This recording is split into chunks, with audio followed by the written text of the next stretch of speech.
Guys, good afternoon. Nandito po kami ngayon sa S-Lake ng Sukat, guys. So, sa mga napansin nyo sa aming video, patalbog-talbog kami kasi nga maraming hams. Today, it's other day. Ayun. So, araw-araw po kami talaga nagta-travel, mga guys. It's so mainit ang panahon, pero di bali, mas maganda pa rin ang mabilat tayo sa araw para may makuha man lang tayong vitamins.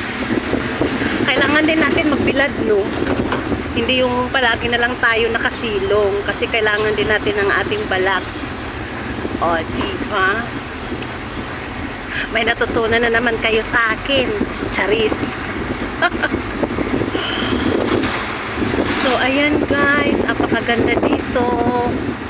Private subdivision to, guys. Ito yung mga gusto kong mga tirhan sa buhay, Charis. Ang tanong, kaya ko ba? Diba? Ang ganda.